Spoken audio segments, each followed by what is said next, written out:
Two killers. One ring. No fear.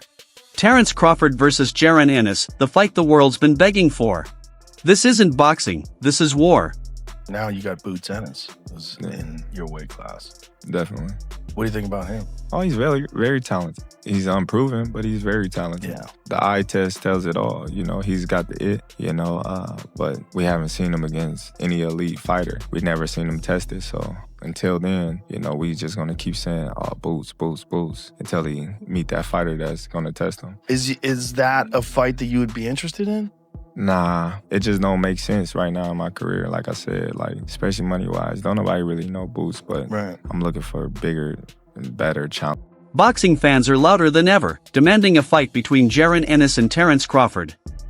Many believe this is the showdown boxing truly needs right now, a battle between a legend and the rising king.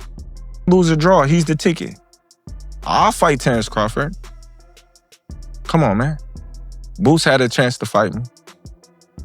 Virgil Ortiz had an opportunity to fight me, but now everybody, I'll fight Terence, or I'm this, I'm that. I'm like, okay, cool. When y'all had y'all opportunity, y'all went elsewhere. But now that y'all see I'm the ticket, now y'all like, oh yeah, we want to fight Terence Crawford. We want Terence Crawford. Crawford's stunning victory over Canelo shocked the world. At 38, with a perfect 42-0 record, he has already done what few fighters in history ever could. Becoming the undisputed super middleweight champion after unifying multiple divisions made him a living legend. Even if he retired today, his legacy would remain untouched. But boxing always pulls its heroes back, and Crawford is still the most wanted man in the sport. Bad businessman. That's what they all used to say, remember? I guess I'm a bad businessman, because look at me now. It's a real estate portfolio. You playing Monopoly too, bro. You your own street. Terrence Crawford. That's in the North Omaha. North Omaha. You got a lot of houses on there, bro. You playing Monopoly in real life. I own 11 houses on that street. On that street. 11. That's crazy. That's crazy. That's crazy. Trying to buy them all. You trying to buy some more? I'm trying to get them all, man. I'm trying to be the first that came up out the hood to say I own the hood. You bought it back. Bought your block back. No, personally own it. How can I call this my neighborhood if I don't own a house? Yeah.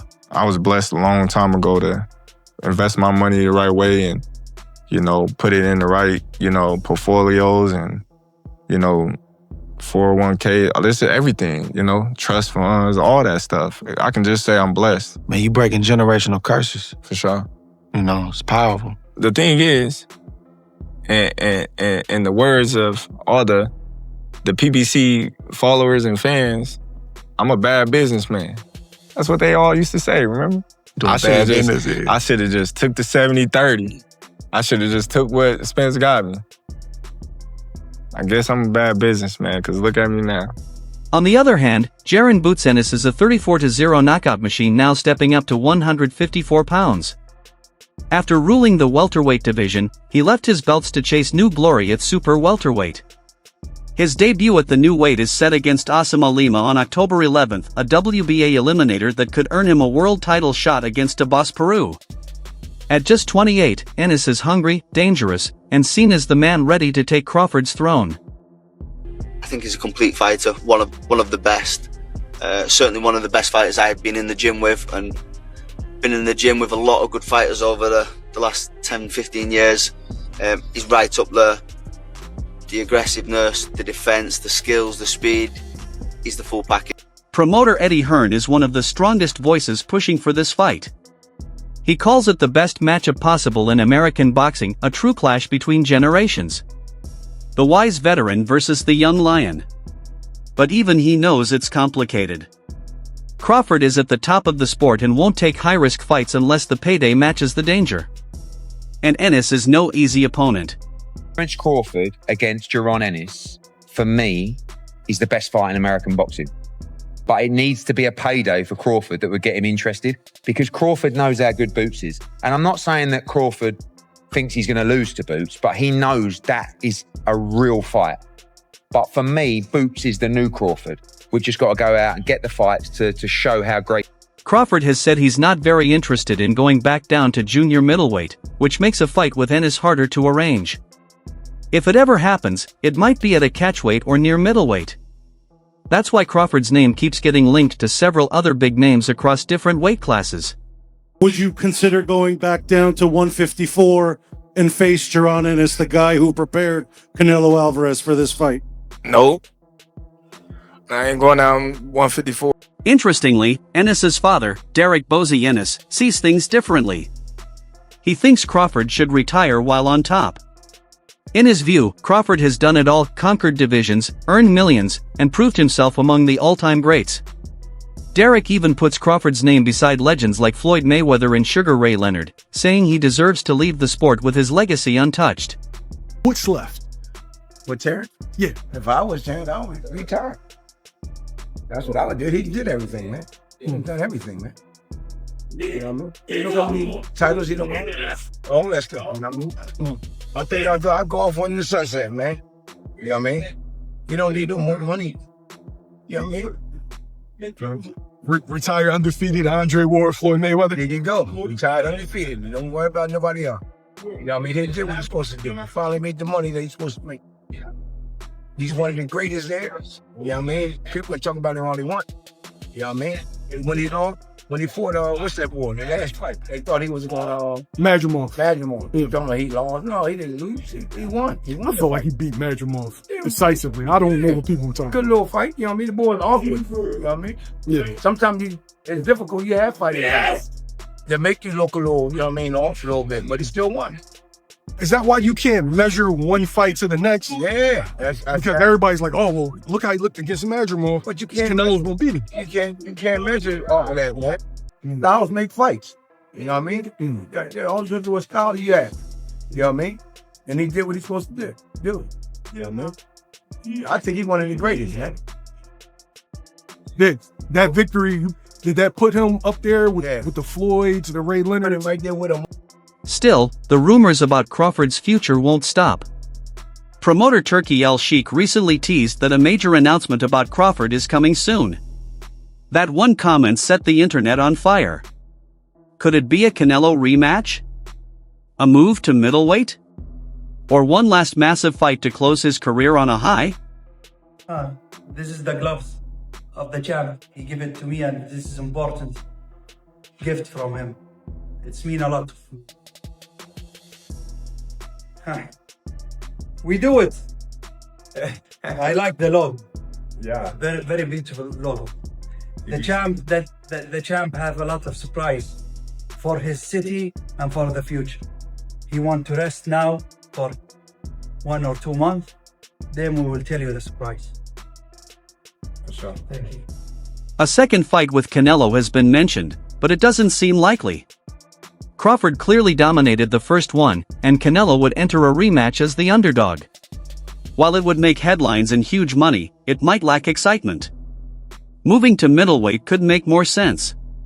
Crawford is naturally close to 160 pounds, and champions like Janibek Alimkhanuly and Arislandi Lara are waiting. Janibek already called Crawford out, and if he wins more belts there, Crawford could become a 6-division world champion, a record that would make history. I love me some Crawford, man. Y'all already know what time it is. But hey, I gotta call a spade a damn spade. Janibek ain't nothing to mess with.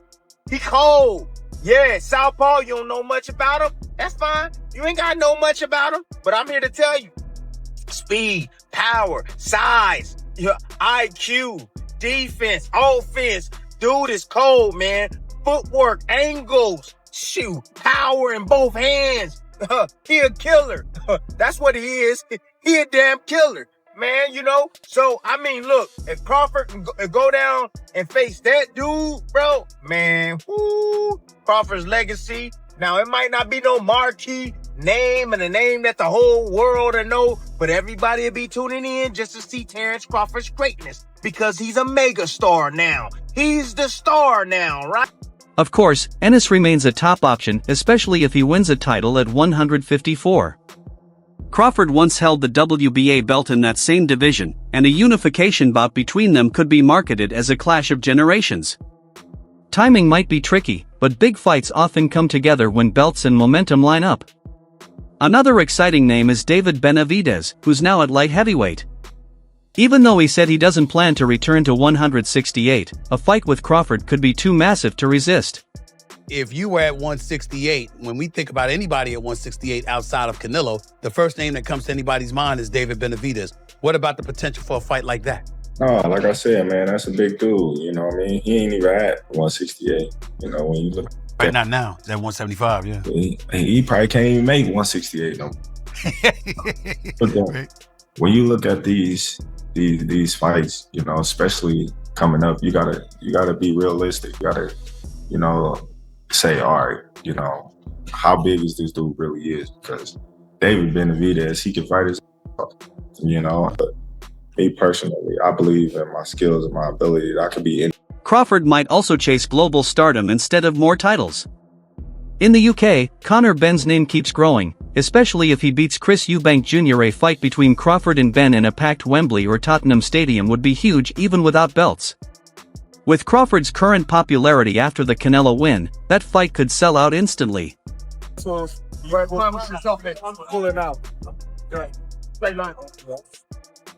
Hold on, it's few adjustments that need to be made. Let me just work on it. You know what I mean? Once get it one shake. Denise. You heard him. That's it. Too tired of it. That's it. You know what I'm saying? Denise, I'm saying. You need to get to, you know what I mean? But maybe, you know what I mean? Stop pulling out. Yeah. While the world debates Crawford's next step, Ennis remains focused and respectful. He praised Crawford's performance against Canelo, calling it a historic night for boxing. But he's not distracted, his goal is clear: dominate 154 pounds. Ennis has promised fans a statement win and a highlight reel knockout in his next fight. Many already see him as Crawford's heir, the next superstar. Both fighters share similar traits: elite boxing IQ, power, and that killer instinct only true champions have. That's a good fight. That's definitely up there. It's definitely up there. Probably at middleweight or something. That's like a vacant belt. That's definitely up there. That's definitely a big fight. Probably Shakur and Tank too, maybe. That's like right on the scene. But yeah, that's that. He might not be lying. That might be the biggest. But it's going backwards. But for Terence, to that point, Jaron doesn't have the kind of accolades. He doesn't sell to the mass and all these. So this fight was perfect timing for both these guys.